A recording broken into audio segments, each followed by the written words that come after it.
Selamat pagi pemirsa, saya Chandra Dewi kembali hadir menjumpai Anda dalam Cerdas 5 Menit. Topik kita pagi hari ini yaitu seputar inflasi dan daya beli. Bersama saya di studio Metro Manulife telah hadir Bapak Freddy Teja, Head of Investment Specialist dari PT Manulife Asset Management Indonesia. Selamat pagi Pak Freddy, terima kasih atas kehadirannya Pak. Sama-sama. Baik Pak, sebenarnya apa sih hubungan dari inflasi dengan kehidupan kita sehari-hari Pak? Tentu saja sangat erat hubungannya ya. Kita hidup dari mulai lahir sampai menutup mata, banyak sekali kebutuhan-kebutuhan yang harus dibeli ya, dan harga semuanya itu akan selalu meningkat. Betul. Tiap tahun. Itulah yang dinamakan dengan inflasi. Dan inflasi biasa disebutkan dalam angka secara tahunan. Apa itu yang menyebabkan orang tidak menyadari bahwa inflasi itu sangat berpengaruh ya Pak ya? Karena betul. angkanya Angkanya mungkin tahun, cukup ya, Pak, kecil ya? gitu ya. Contohnya saja tahun ini inflasi 7,5% gitu. Kita mungkin berpikiran bahwa oh, penghasilan saya pun tahun ini naik gitu. Padahal kalau diakumulasikan itu sangat besar. Oke, bisa disebut barangkali contoh konkretnya Pak, bahwa inflasi ini memang adalah penurunan daya beli uang kita. Contohnya misalnya iuran sekolah. Ya, iuran sekolah anak kita dibandingkan dengan iuran sekolah waktu kita zaman dulu gitu ya. Yang saat ini biaya TK saja mungkin sama dengan biaya SKS waktu kita kuliah 10 tahun yang lalu. Betul. Misalnya ya.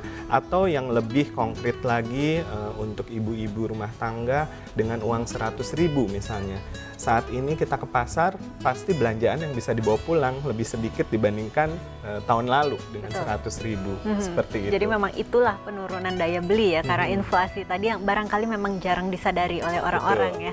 Oke, kalau begitu jurus menabung kalau kita katakan, apakah itu memang masih tepat, masih ideal untuk kita lakukan saat ini dengan tingkat inflasi yang sepertinya semakin tinggi? Menurut Pak Freddy bagaimana? Menabung tentu saja masih diperlukan, tapi memang lebih untuk transaksional sehari-hari ya.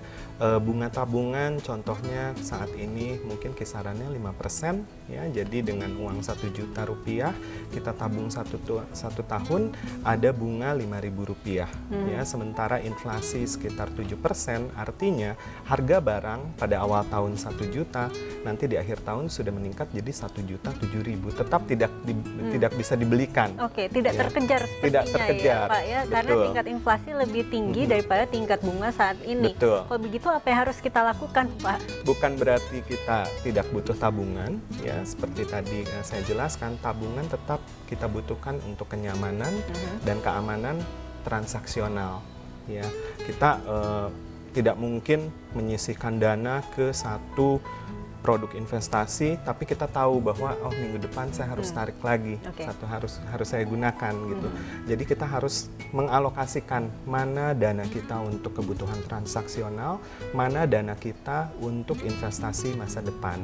Jadi memang harus jangka pendek, menengah, dan juga jangka panjang begitu ya Pak ya investasinya. Tapi kalau kita bicara investasi, kiranya investasi jenis apa Pak yang bisa mengalahkan laju inflasi pada saat ini ya Pak ya? Oke, untuk menentukan investasi apa yang tepat, seharusnya kita harus melihat dulu profil risiko kita seperti apa dan tujuan kita apakah jangka pendek atau jangka menengah atau jangka panjang, dan berapa dana yang bisa kita alokasikan secara berkala setiap bulan. Itu semua kombinasi hal itu akan menentukan investasi apa yang cocok untuk kita saat ini. Tapi barangkali contoh konkret Pak, jenis investasi yang betul-betul bisa mengalahkan tingkat inflasi apa? Salah satu yang mungkin bisa dijadikan pilihan adalah reksadana, walaupun yang namanya investasi akan selalu berfluktuasi ya. Jadi memang kita tidak bisa menjamin bahwa oke, tahun ini pasti akan mengalahkan inflasi, tapi secara historis dalam jangka panjang biasanya reksadana lajunya akan lebih cepat dibandingkan dengan inflasi. Baik Pak Freddy, terima kasih atas informasinya dan semoga perbincangan tadi bermanfaat bagi Anda pemirsa. Saya Chandra Dewi, Cerdas 5 Menit, Cerdas Finansial. Sampai jumpa. Freddy, thank you. Terima kasih.